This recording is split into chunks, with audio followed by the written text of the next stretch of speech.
Coming up on the news tonight, illegal methods depleting Ghana's fish stock at an alarming rate.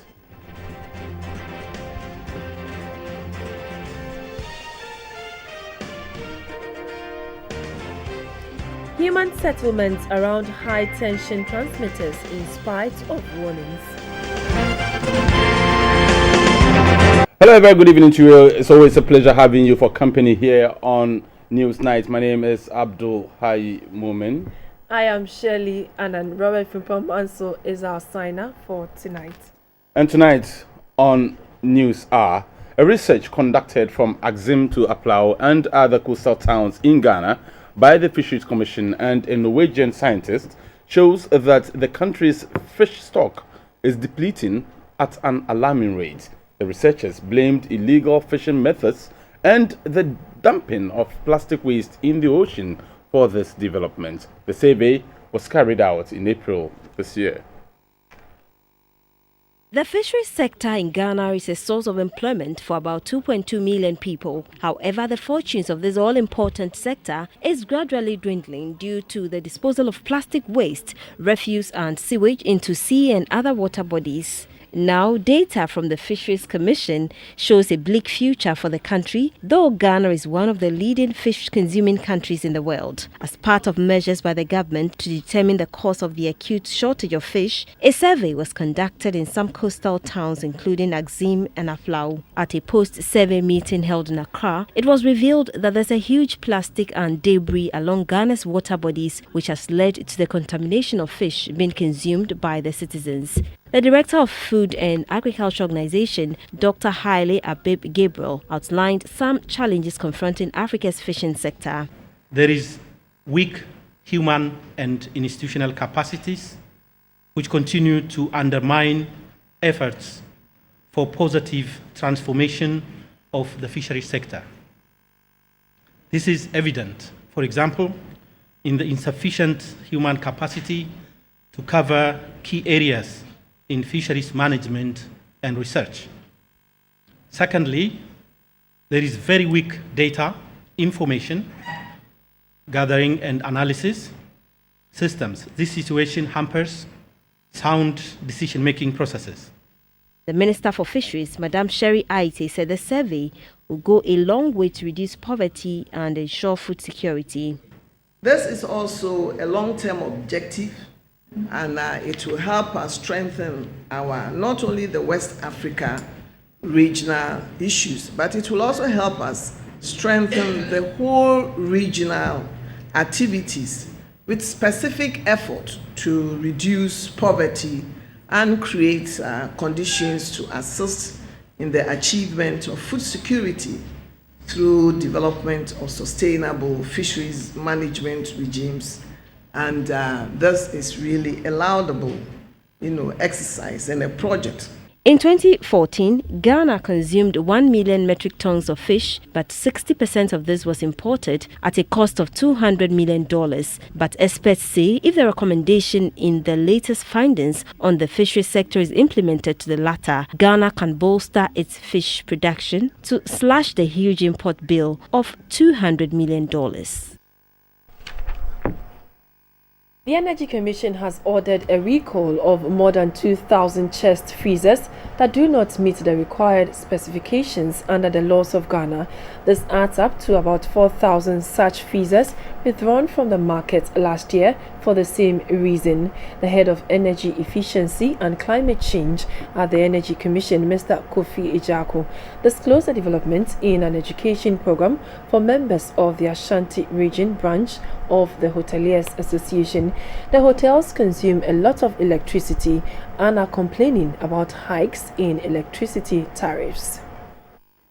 Ashanti region has about 600 hotels under the various categories. Hotels are major consumers of electricity since they depend greatly on the utility. However, the operators have been complaining bitterly about the increasing cost of business in recent times following hikes in electricity tariff.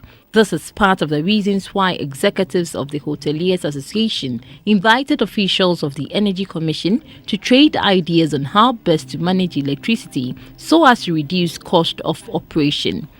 The meeting attracted hotel managers or their representatives from across the region. Issues discussed included how to identify and purchase the appropriate electrical appliances on the market and how to use electricity efficiently. Mr. Kofi Ejakon is the head of Energy Efficiency and Climate Change at the Energy Commission. We're 36 watts. So you move from about 109 watts to 36 watts for a panel. Then multiply by the number of panels that you have in just one auditorium. And it tells you how much money you will be saving. In an interview, the Ashanti Regional Chairman of the Hoteliers Association, Mr. David Donyina, said the education provided by the Energy Commission was timely. Mr. Ejakon has taught us a lot of things, how to conserve energy. In fact, he has taught us to buy efficient appliances in terms of buying new appliances based on their stars. Experts caution that living close to power lines or high-tension transmitters can pose a danger to human life, and so, as part of safety measures, these power lines are to be mounted at locations which comply with all the safety codes. Driving around some parts of Accra, however, it is evident that this warning is not being adhered to.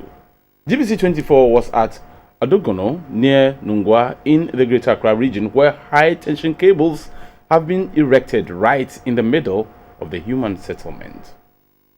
This is Adogono Railway Crossing, an area close to Nungwa. People may be electrocuted here if any of the cables break off by accident. Besides, they also stand the risk of contracting cancer from radiation. These high-tension cables were laid about 2 years ago as part of a nationwide replacement of the electricity grid that had become old and inefficient. The people who live or trade under these cables have no clue about the dangers. Although the project was carried out when these unauthorized structures were not located here, the concern of some of the residents is that the authorities did not inform them before the poles were mounted. We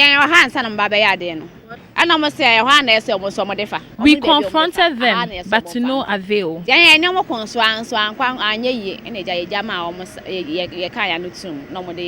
Other residents confessed they were not aware of the dangers they faced living near the power lines.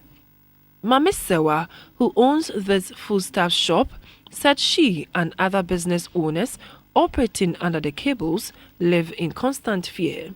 We live in fear, but what can we do? This is where we earn a living.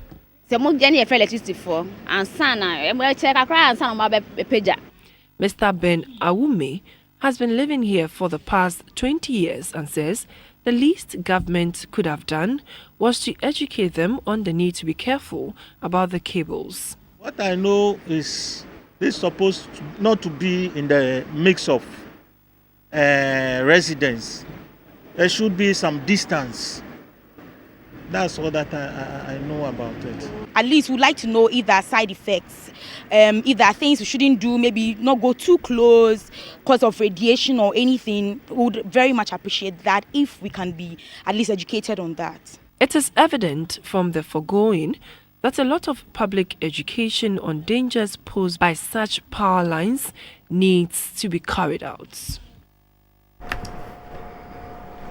A Deputy Minister of Finance, Mrs. Mona Korte, says government is in discussions with its development partners to mobilize resources and fashion out strategies to enable the country attain the Sustainable Development Goals by 2030. Addressing the Impact Africa Summit Ghana in Accra, Mrs. Korte said domestic resource mobilization will be key in this direction. The UN on 25th of September 2015 adopted a new development blueprint captioned the Sustainable Development Goals (SDGs). The SDGs has a time frame of 15 years ending in 2030. It includes ending poverty, fighting inequality and injustice, and tackling climate change. Key to achieving these goals is the deployment of an integrated approach which must not only rely on governments but also the private sector.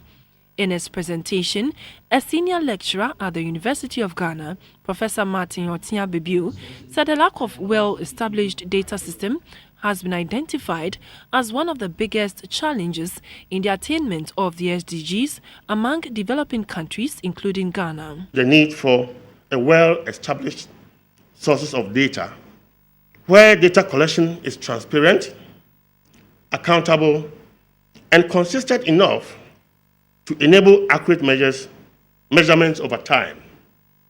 The challenge in Ghana is not only getting the right data at the right time, but also there is lack of disaggregated data to help examine intra-community inequalities and track changes. In a discussion on how the private sector could work with the country towards achieving the SDGs, both local and international business representatives suggested an enabling environment for them to operate and a full collaboration with government. In a response, a Deputy Minister of Finance, Mrs. Mona Korte, emphasized the need for domestic resource mobilization. She enumerated the sources of government funding for the attainment of the SDGs. We also intend to fund it again through 2.5% coming out of the VAT. But then we get the Exim Bank, which will help to promote our export-led strategy. Another source of funding would be from the capital market. So the capital market is going to be an important part of doing that. Government set up the Ghana fixed income market. This was to enhance secondary trading of fixed assets, which is so important because the primary market is not enough. We also set up the alternative markets to raise long-term capital for the SMEs, who are a very important part of achieving the SDG goals. 6 personalities were honored for their contribution towards the development of Ghana in their various fields of endeavor. A former president of Ghana, John Agyekum Kufuor, was given a laureate for leadership and governance. Professor Kwesi Yanka was awarded for education. Professor Inyonam Kwakuma was awarded for health. The business and entrepreneurship laureate went to Togbi Apede. Media and communication laureate was to Kenneth Ashigbe. And finally, the Rising Star Award was presented to Farida Bedouin. For GBC24, Shelley Annan reporting. Now we'll tell you what's happening in other news now. A women's group, the National Zongo Magajia Association, has called for a peaceful election campaign as the country heads to the polls in November. On Friday, the group stressed the need for politicians to be mindful of their utterances, bearing in mind the effect of violence on women and children in the larger society. We want all social commentators and leaders who have the platform to speak about issues to be very careful in the manner and what they say. We also call on media to put people right when they make unpopular comments on their radio and television platform. We have only one Ghana, and all we want is for everyone, male or female, to be accorded the due respect, notwithstanding their position in society. Ghanaian peace walker Isaac Anang has begun his nationwide peace walk from Kofodia, accompanied by officers from the fire, prison and police services in the region. The walk aims at highlighting the message of peace before, during and after this year's general elections, given peace is critical to the nation's development. Mr. Isaac Annan started the walk from Akwadum Runabout to the Jackson Park in Koforidua, where he addressed the audience on the need to safeguard the nation's peace. He advised the youth not to allow themselves to be used by politicians for their selfish ends. We need to advise ourselves from instigating violence. I am embarking on this walk to depict how difficult it is to walk in times of conflict. The new Jabe Municipal Chief Executive, Mr. Kwabena Ochikusi, hailed the peace campaign. If we destroy the nation because of elections, it will be difficult to recover. Mr. Isaac Annan said the next lap of his peace walk is the Volta region. We'll bring you business after this break. Please stay with us.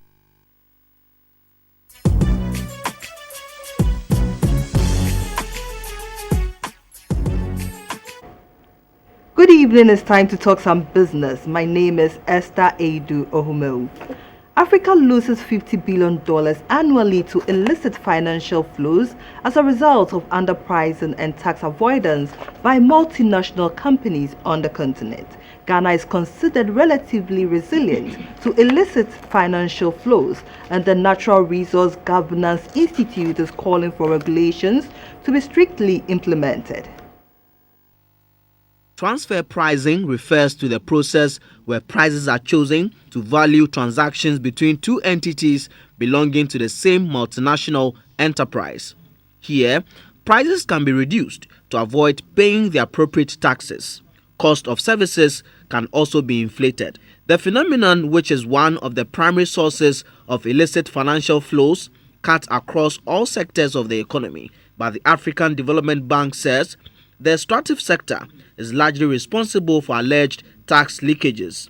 At the launch of a report on transfer pricing in 5 African countries, including Ghana, a consultant to the Natural Resource Governance Institute, Alexandra Redhead, commended Ghana for putting in place the necessary regulations that prevent transfer mispricing. Ghana's made a huge amount of progress in terms of setting up the right legal framework to deal with transfer pricing issues by building capacity within the Ghana Revenue Authority to be able to deal with transfer pricing issues. So it's gone a long way in terms of in relation to other countries in Africa. However, obviously there's still areas for improvement and things that can be done to strengthen implementation of transfer pricing rules. Now we have the rules, we need to make sure we can implement them. Some of the challenges that we need to address are particularly coordination. Dr. Steve Mantial of the Civil Society Platform on Oil and Gas called for the alignment of the activities of the transfer pricing unit at the GRA with other relevant stakeholders in the extractive sector. The transfer pricing unit that has been established is not mainstream into the various sectors of the economy. They sit somewhere within GRA, and it is not surprising, therefore, that the transfer or the potential transfer mispricing that went on in the gas sector happened on their blind side. There was no way they were going to find out until you begin to embed them in the mining sector, in the oil sector, and even in the media sector, because I see potential incidents of transfer mispricing even within the media sector, where you find private business people establishing radio stations, TV stations, and directing all their adverts to these radio and TV stations. You want to be sure that the prices they are charging for these adverts are actually comparative to what is charged by other media houses, such that they pay the right taxes, which is the VAT that should come to the state. Ghana is ranked 93 among 145 developing countries in terms of illicit financial flows. A World Bank report indicates that Ghana's portfolio performance with respect to improved disbursement ratios has improved since the 2014 financial year. As of June 2015, the disbursement ratio stood at 32.1%. At a World Bank forum in Accra, Senior Country Operations Officer of the World Bank, Beatrix Alamensa, said despite serious macroeconomic challenges, the targets under the country partnership strategy were met. In July 2011, Ghana achieved the World Bank Group per capita income threshold for classification as a lower middle income country. Yet, this has also seen growing geographical disparities and inequality. According to the World Bank Group, Ghana's growth and development prospects, at least over the next decade, will be strongly underpinned by the petroleum sector and the policy responses to the increased fiscal revenues from oil. So it is important for the World Bank to adopt a country partnership strategy, CPS, to help sustain this economic growth, reduce absolute poverty, and enhance shared prosperity, such that all Ghanaians are given the opportunity to share in the benefits of that growth. At a meeting to discuss the performance of the CPS and how far Ghana has come, the World Bank said results so far have been positive with respect to social protection and healthcare services. It also came up that the portfolio performance since financial year 2014, especially with respect to the improved disbursement ratio, the undisbursed balance stood at $687.38 million, representing 36.2% of total commitment.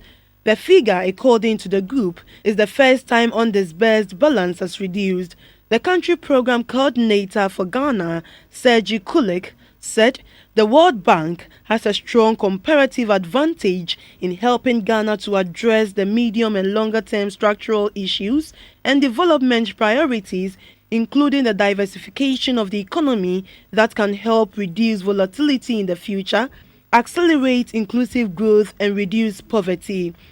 The creation of the skills for non-traditional sectors. This is very important for the competitiveness. If the country wants to be competitive, they need to diversify and to look for the skills in non-traditional sectors. Energy security and diversification of energy resources. We know how disruption in the gas supply in the Nigerian pipeline brought a lot of outages and blackouts in the country. So the diversity of energy generation and distribution is very important, including the renewable energy, real introduction and spread of the renewable energy in the country.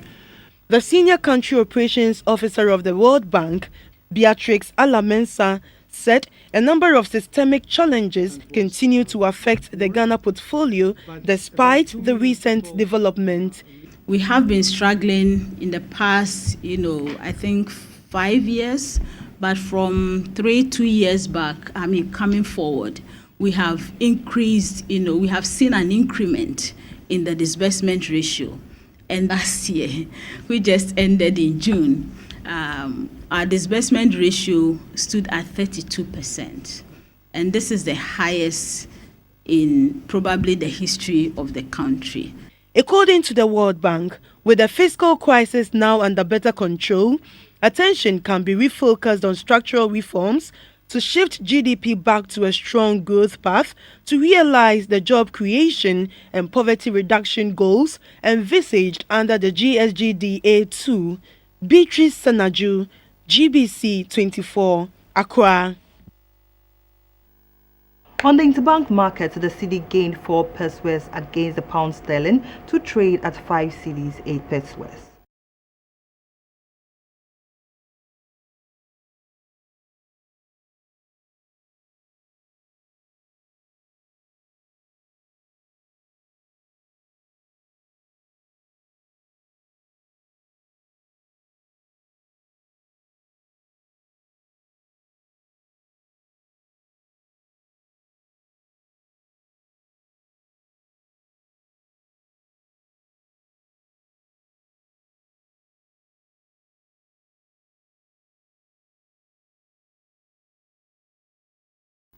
And on the commodity market, light crude and cocoa appreciated by 31 cents and $7 respectively.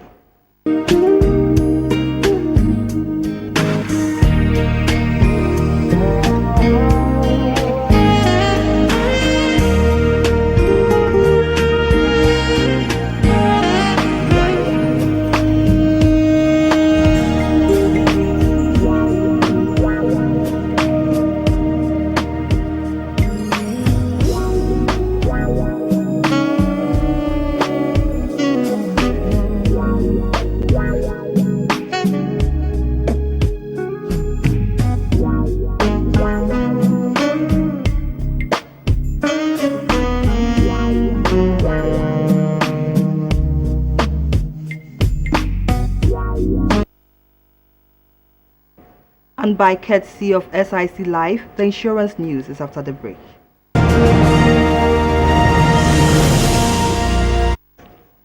We go to the UK, where Aviva has battled away concerns about Brexit with an upbeat presentation and the promise of a higher than expected dividend payout next year. The UK's biggest insurer said it's expected to grow profits by 5% and rake in £7 billion pounds sterling in cash flow. And that was business. Thanks for watching.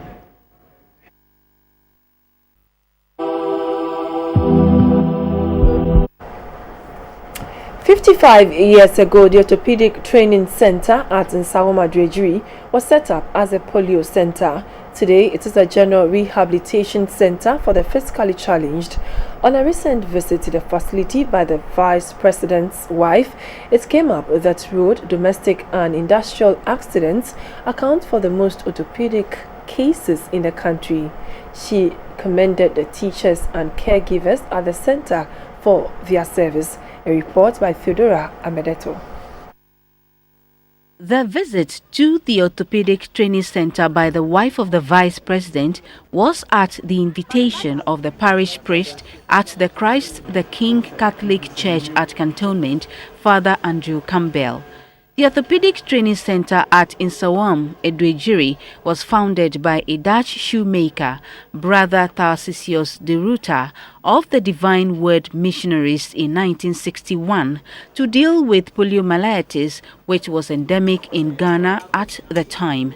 But since polio was eradicated from the country, the place has been a general rehabilitation center for the physically challenged in Ghana and West Africa. Each year, over 6,000 patients from countries including Ghana, Nigeria, Liberia, Sierra Leone and the Gambia visit the center. The facility consists of an orthopedic clinic and workshop, a children's department, and the Prosthetics and Orthopedic Training College. The center also has a mobile orthopedic unit that tours the country on a regular basis to provide support to those who are unable to visit the center.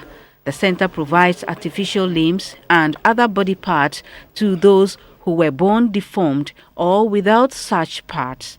A co-director of the center, Sister Elizabeth Newman, disclosed that apart from birth deformities, most of the cases received at the center are victims of road, industrial or domestic accidents. We have made a video that's played on television occasionally, pleading for more road safety, because so many of our people and our children have been the victims of road accidents, and that is something that can be prevented. The wife of the Vice President, Mrs. Matilda Miss Arthur, was impressed with the orderliness of the center.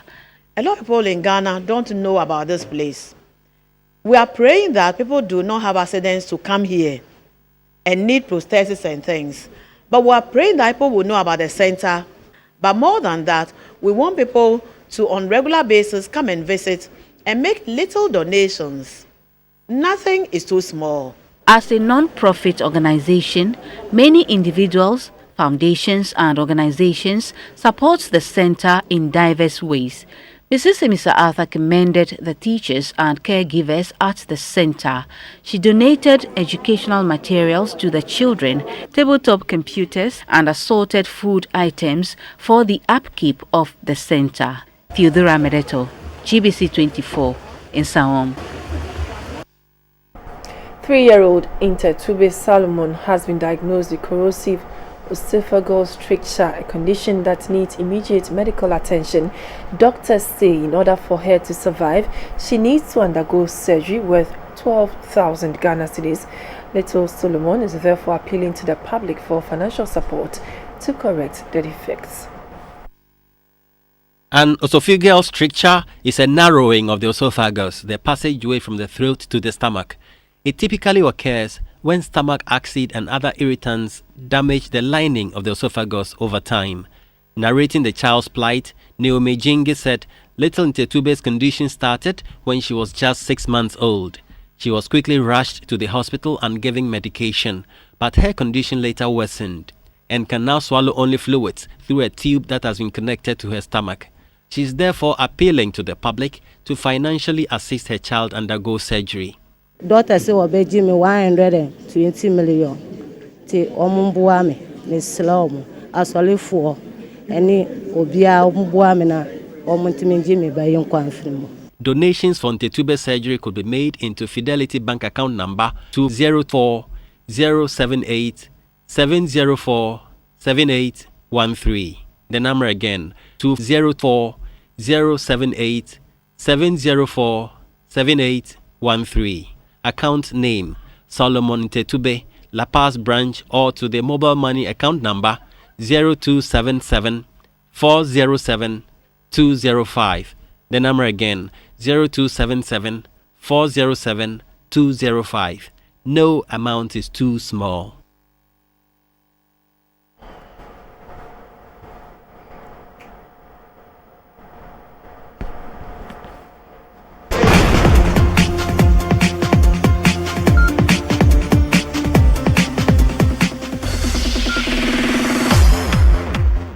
Good evening, an update from happenings in the world of sports. I'm Theophilus Sampa.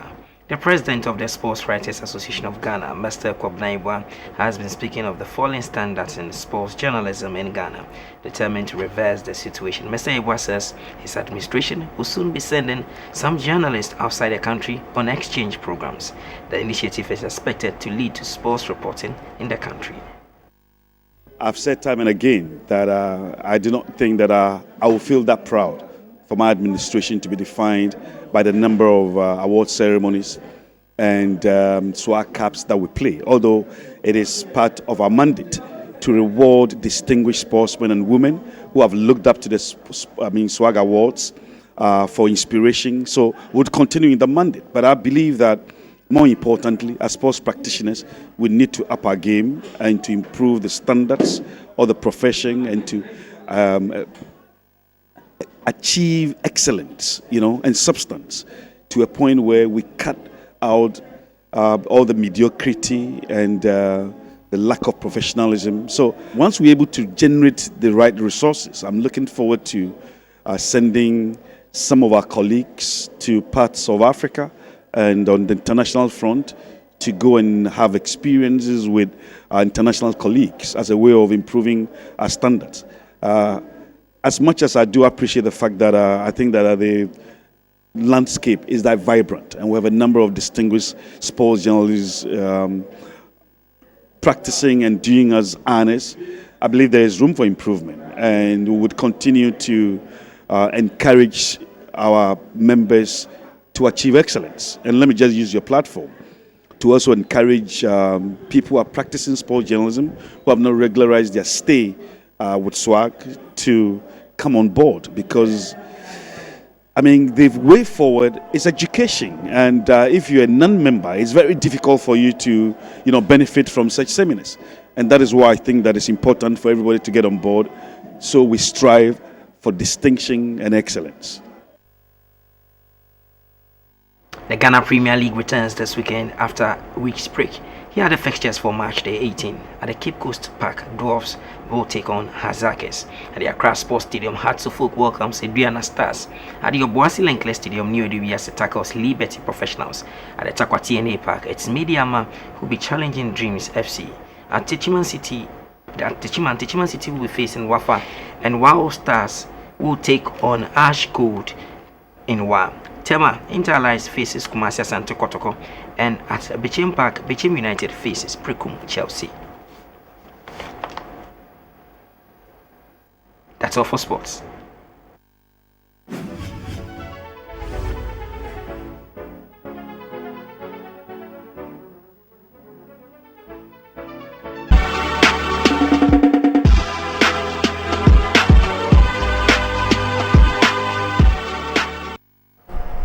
Now, in entertainment tonight, the full potential of Ghana's tourism is yet to be harnessed, and to the Ghana Tourism Federation, the way out is to pat the shoulders of players and corporate bodies in the industry. This will be done in October at the Maiden Tourism Hall of Fame Awards ceremony to be held in Accra. The Ghana Tourism Federation comprises the Traditional Caterers Association of Ghana, Car Rentals Association of Ghana, Hospitality Services Association of Ghana, among others. The Tourism Hall of Fame Awards is an initiative to appreciate the efforts of individuals and corporate bodies in the tourism sector. Nominations have been opened and the deadline for submission is 2nd August 2016. The criteria for selection will be based on the level of resources, energy and time by individuals towards the tourism industry. 19 ambassadors have been inaugurated to assist in the selection process, and they were chosen based on their academic background and level of expertise. The national president of the Ghana Tourism Federation, Nana Enim, outlined the uniqueness of the event from other ones which have been organized. We decided that Hall of Fame will be the very unique one, because if the society have nominated you for, let's say, GTA award scheme, and then the same society have nominated you for Chartered Institute of Award scheme, then there's also the need for all of us to see who commands the superiority in this award scheme. So we thought that would be very laudable move. The Chief Executive Director of the Ministry of Tourism, Culture and Creative Arts, Nana Bright Odrokwating, urged the committee members to select winners fairly, devoid of any partiality. They should be impartial. They should not be influenced by anything. That they should be able to go and pick the best, those who qualify. And when we do that, it brings integrity to the whole process. The Tourism Hall of Fame Awards is scheduled for the 14th of October this year. Hip life artist Inshiraba Kojo has dispelled rumors that he has been engaged in Sakawa business. Sakawa is an African equivalent of internet fraud. According to him, Ghanaians like to tarnish a person's image when they do not have information about the person or his movement. He made a statement during an interview on Showbiz on GBC24. I don't do cocaine, I don't do Sakawa. So all these monies are coming from the pond and the club, because you were not doing transport. I mean to transport as well. Yeah. And that's how we wrap up the news here tonight. We'll be back at 10:30 with more news. News tonight. Join us then. Enjoy the rest of our programs. Thank you for watching.